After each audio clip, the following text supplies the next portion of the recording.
Next statement వచ్చేసి continue.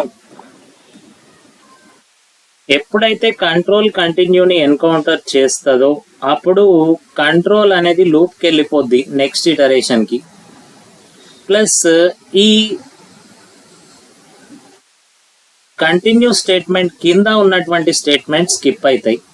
మళ్ళీ ఒకసారి చెప్తున్నా వినండి. ఎప్పుడైతే కంట్రోల్ కంటిన్యూ స్టేట్మెంట్ ఎన్కౌంటర్ చేస్తుందో కంట్రోల్ డైరెక్ట్ లూప్కి వెళ్ళిపోద్ది ఫస్ట్ స్టెప్. సెకండ్ స్టెప్ ఏంటంటే ఈ కంటిన్యూ కింద ఏం స్టేట్మెంట్లు ఉంటాయో అవన్నీ స్కిప్ అవుతాయి. సో దీనికి ఎగ్జాంపుల్ చూద్దాం. ఇక్కడ రాస్తున్నాను int i semicolon CLR SCR, తర్వాత for i equal to 1 semicolon i less than or equal to 10 semicolon i plus plus open brace. ఇక్కడ ప్రింట్ఎఫ్ డబల్ కొటేషన్లో %d బ్యాక్/n comma i close brace. Ending లో ఏంటంటే get CH. So దీనికి output ఏమొస్తుంది 1 2 3 4 up to 10 దాకా output అనేది basic గానైతే వస్తుంది. దెన్ నేను ఇక్కడ రాస్తున్నాను if I double equal to 3. దీని కింద రాస్తున్న కంటిన్యూ. చెప్పేది ఏంటిదంటే ఈ ఫర్ వల్ల కొడుకులు ఇద్దరు, ఒకటి ఇఫ్ ఇంకోటి ప్రింట్ఎఫ్. ఈ ఇఫ్ వల్ల కొడుకు ఎవరంటే ఈ కంటిన్యూ. సో ఫర్ కి చెందిన రెండు స్టేట్మెంట్లు ఉన్నాయి, ఒకటి ఇఫ్ ఇంకోటి ప్రింట్ఎఫ్. ఈ ఇఫ్ కి చెందింది మాత్రం ఒకటే కంటిన్యూ.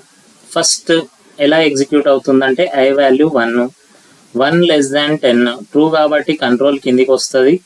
ఈ ఇఫ్ లో ఐ ఈక్వల్ టు 3 అంటున్నాం, 1 ఈక్వల్ టు 3 అంటే కాదు కాబట్టి కంటిన్యూ దగ్గరికి వెళ్ళదు. కింద ఉన్నది ప్రింట్ఎఫ్, ఐ వాల్యూ ప్రింట్ అవుతుంది 1. కంట్రోల్ మళ్ళీ దీని తర్వాత పైకి వెళ్తుంది. ఐ వాల్యూ 1 తీసుకెళ్ళాం కాబట్టి ఇది 2 అవుతుంది.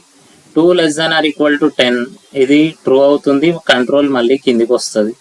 2 డబల్ ఈక్వల్ టు 3 అంటే ఇది ట్రూ కాదు. ట్రూ అయితే కంటిన్యూ దగ్గరికి వెళ్తుండే, కాదు కాబట్టి కింద 2 ప్రింట్ అవుతుంది. మళ్ళీ కంట్రోల్ పైకి వెళ్తుంది. ఐ వాల్యూ 3 అవుతుంది increment. 3 less than or equal to 10 అంటే ఇది ట్రూ అవుతుంది. సో ఇక్కడ 3 ఈక్వల్ టు 3 అంటే డబల్ ఈక్వల్ టు 3 కాబట్టి కండిషన్ ట్రూ అయింది. కాబట్టి కంట్రోల్ కంటిన్యూ దగ్గరికి వెళ్తుంది. కంటిన్యూకి వెళ్ళగానే కంట్రోల్ డైరెక్ట్ లూప్కి వెళ్ళిపోద్ది.